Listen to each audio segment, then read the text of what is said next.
Good morning, student.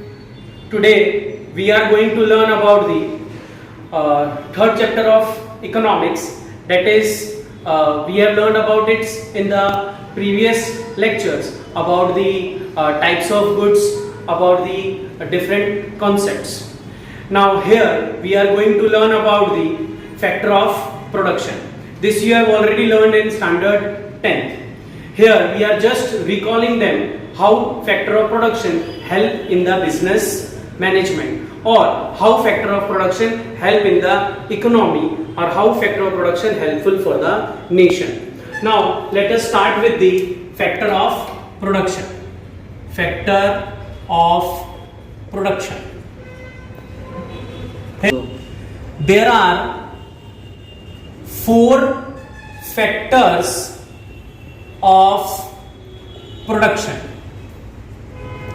In short, they are also called FOP, four factor of production. Here, first factor is land, second labor, third capital, fourth is entrepreneur. These are the four factor of production. Now we will learn one by one each of them. First of all, land. What do you mean by land?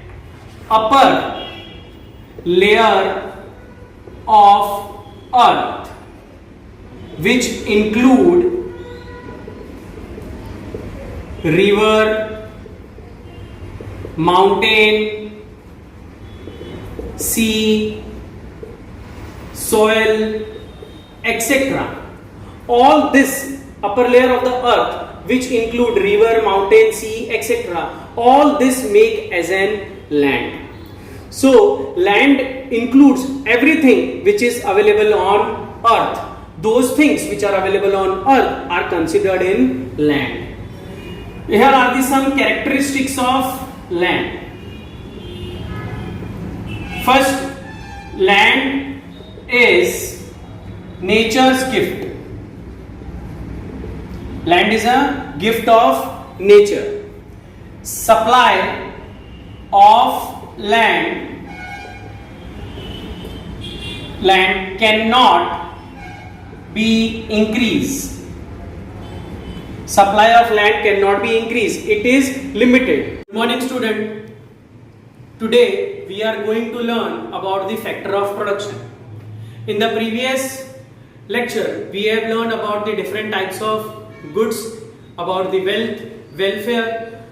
Now we are going to study about the factor of production. Factor of production you have learned in the 10th standard also.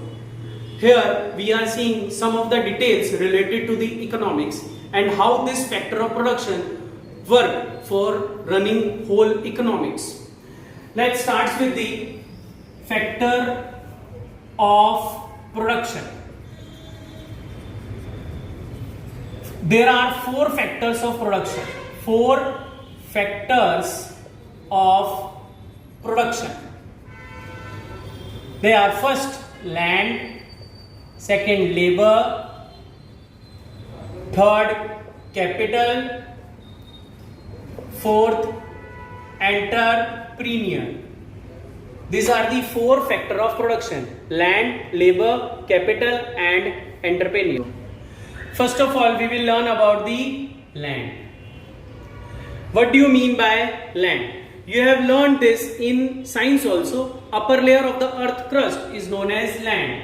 Upper layer of earth is known as land.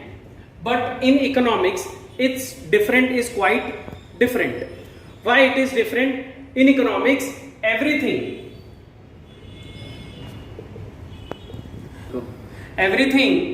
available on earth is considered as land.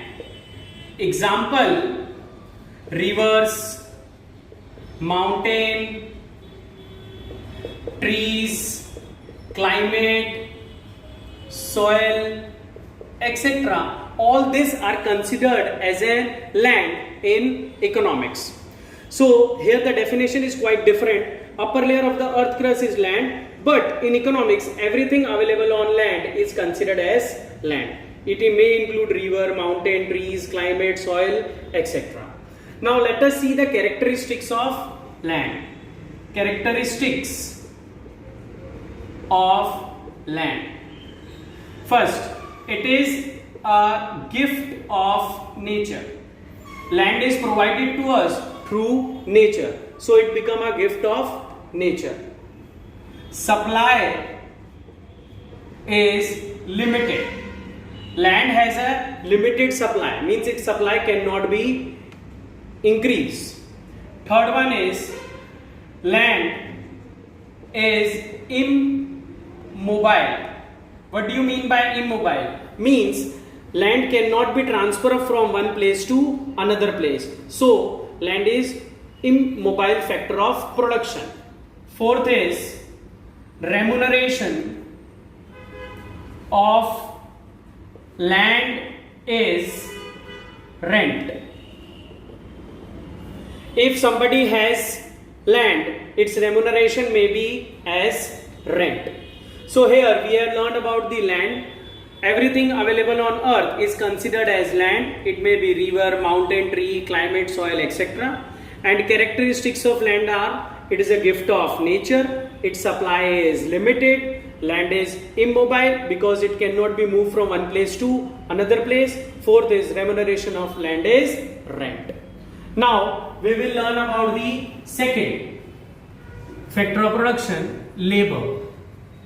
What do you mean by labor? In economics, any physical or mental work done, any physical or mental work done by men is called labor. Its characteristics. First one is labor and laborer. Labor and laborer cannot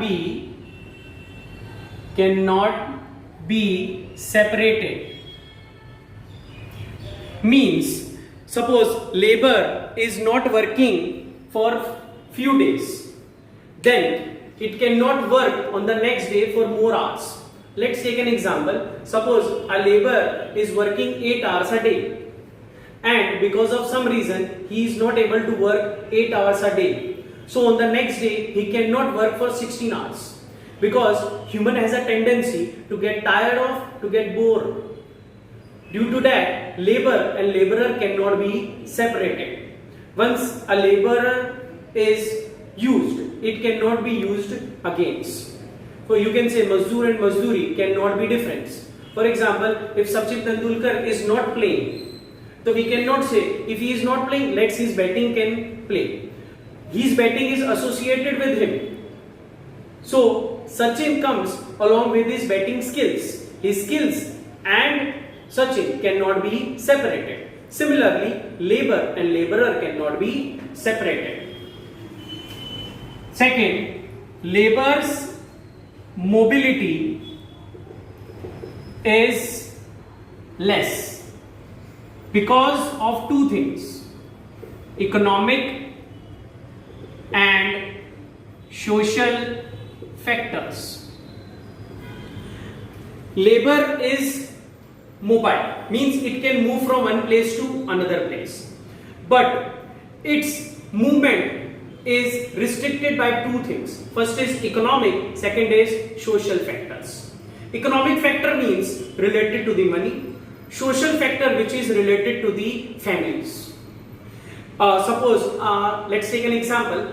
One worker is working in Gujarat, but he got an opportunity to work in Kerala. But labor may not move to the Kerala because he see economic conditions. He has house over here, he has a fixed income source over here. If he moves to Kerala, he will not able to buy a new house, he will not able to generate the new income. Maybe he's got the job over there, but he may not move because of some economic reasons. Then comes the social reason. He do not want to move to Kerala, maybe because he is his son or his daughter may be in the school over in Gujarat, or may he have some relatives. May the culture of Kerala change, so he may not move because of some social reasons. Third one is labor income, or you can say labor remuneration is wages, or you can say salary. Remuneration to labor is wages and salaries.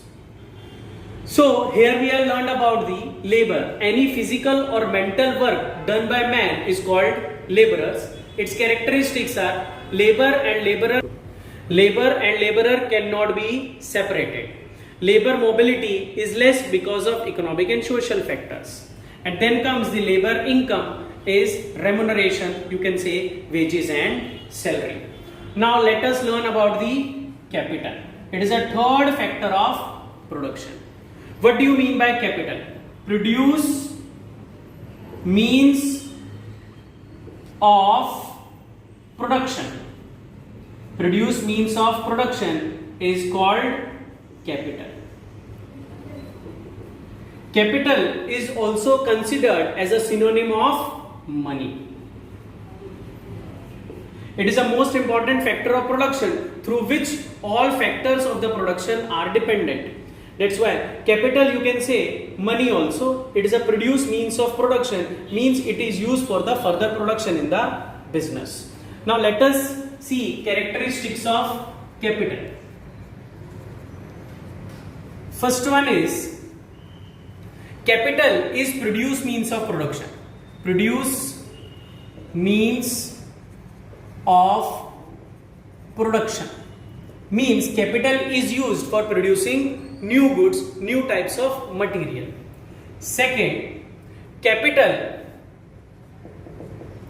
is most mobile, means capital can be moved from one place to another place easily, so it is a most mobile factor of production. Third one is capital is more important in big businesses. In big businesses, which is totally dependent upon the machines and the different work layouts, so capital is the most important in those big businesses.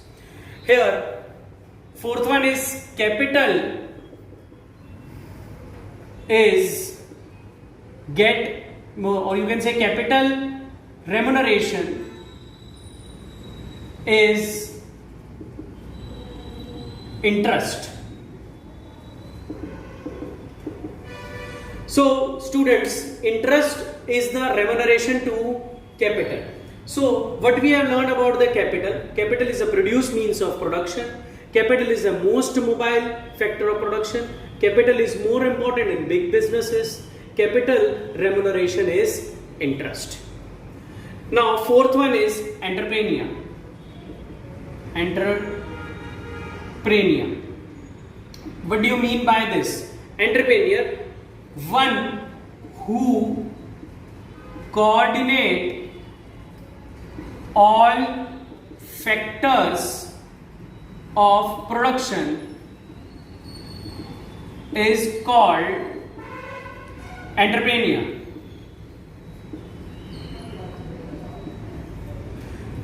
One who coordinate all factor of production is considered as entrepreneur. He is considered as an captain.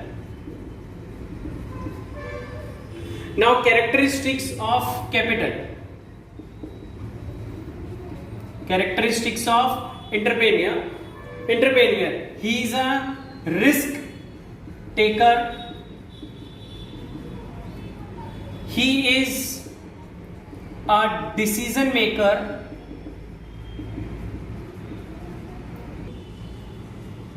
He is most mobile.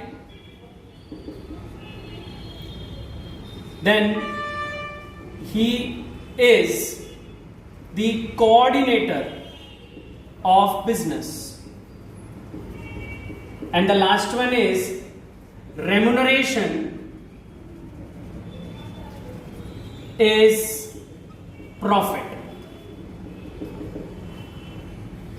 What is the entrepreneur? He is a risk taker. After giving money to all, whatever the left portion is remaining, that is given to the entrepreneur. So he has a risk of not getting anything from the business. He is a decision maker in the business. He is the most mobile factor of production because he can move from one place to another place for getting the work or getting the profit. He is the coordinator of the business. All the activities of the business are coordinated with the help of entrepreneur. Remuneration to the entrepreneur is profit. So students, today we have learned about the four factor of production: land, labor, capital and entrepreneur. So today we have learned about the different factor of production. First is land, that is upper layer of the earth crust, including river, mountain, sea, etc. are considered in land. Then second comes the labor, physical or mental work done to get money is considered as labor. And the third one is capital, which is considered as a produced means of production. And the fourth one is entrepreneur, one who coordinate all factor of production. In the next class, we will learn about the trade cycle. Thank you.